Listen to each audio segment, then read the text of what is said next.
I'll take the glasses off for this. There are times where I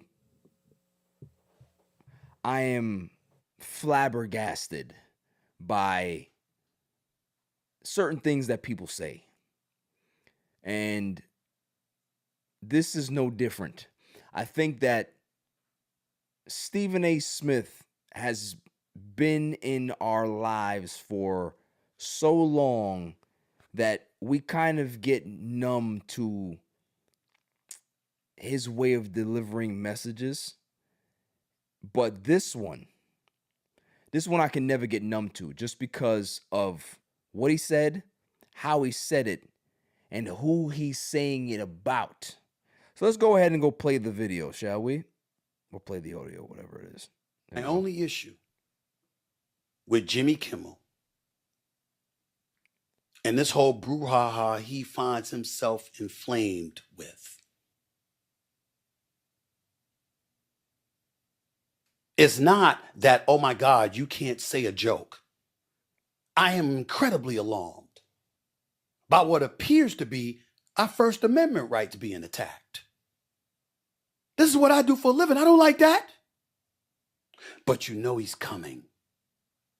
And you know part of the reason why is to get back at everybody who tried to take him down. They didn't try to keep him out of the White House and that was it. They tried to throw him in prison. The man is coming and you have to adjust accordingly. So he's basically telling people that you need to go ahead and just deal with what's happening and keep your mouth shut and lay low. What's the message for the young black men out there that are looking up to a Stephen A. Smith, that want to be a Stephen A. Smith?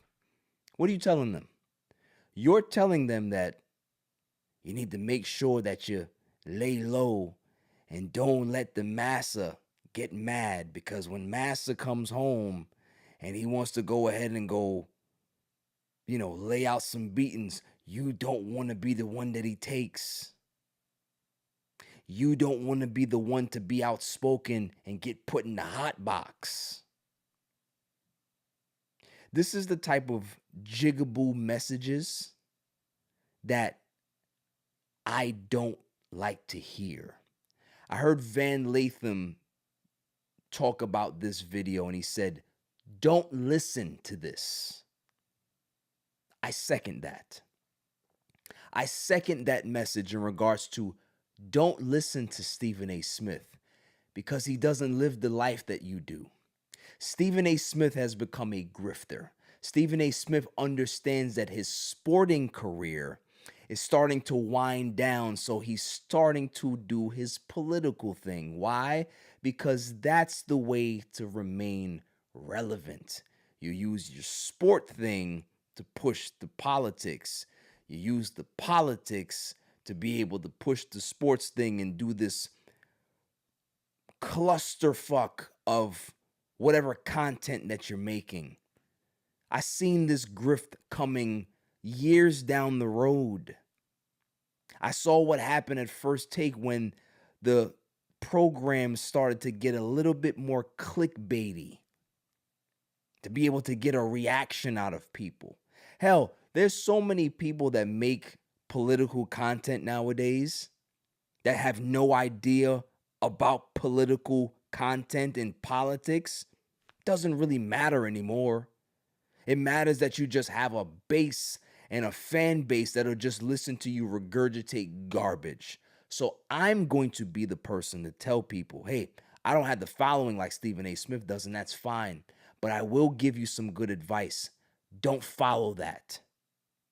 If you want to go ahead and go speak up for your rights, you have the First Amendment right to be able to do so. If you want to go ahead and go make sure that you protest and you go fight out there and try to get people's civil rights restored or keep those things intact and fight for the wrongs, fight for economies or equalities, fight for things that you want to see this country have, do so. Like Van Latham said, I'm not telling you to be violent. I'm not telling you to be out there going ahead and go burn things down and do all this stuff. There's ways to be able to pass legislation.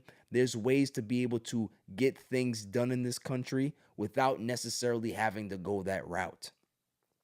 But the one thing that you can never do is stay quiet. The one thing you can never do is to just sit down somewhere and just allow things to happen because massa might be mad. You can never do that. You can never kowtow. You can never capitulate. Because if you continue to capitulate, all they will do is take. So I'm not going to listen to Stephen A. Smith. It's always the ones that you look up to as a kid or that you idolize that normally let you down, because when you realize the type of person they are and what message they're out there spewing, you realize it's not really a good one. So it's not about listening to somebody that is playing the fence and trying to go ahead and angle himself in a position where he can be a lot more profitable. How is a serious deal going for him right now? He has his new political show. I'm sure that's going well. I'm sure you can be able to do that and spread those messages and keep telling people, don't piss him off. Jimmy Kimmel didn't listen to that. A lot more other people won't be listening to that. This is a time where people have had enough in regards to seeing things happen. You seen what happened with Netanyahu? People just got up and those delegates got up and walked out of the UN. Because people have had enough of the tyranny. They have had enough with people just doing things that they want to do. And when you have our figures like a Stephen A. Smith and other people that are telling you that you just need to lay down and accept it, we won't follow that. Because all of the people that sacrifice their lives, their rights, their freedoms in the civil rights movement, what do you think that they would say to that message? So no, Stephen A. Smith, we not going to sit down. We're not going to just make the master come home and we're going to run into a corner and make sure he doesn't pick us. We are going to fight. And we're going to fight the way we know how. Through our right of free speech, through our right to protest, to be able to maintain and keep democracy here.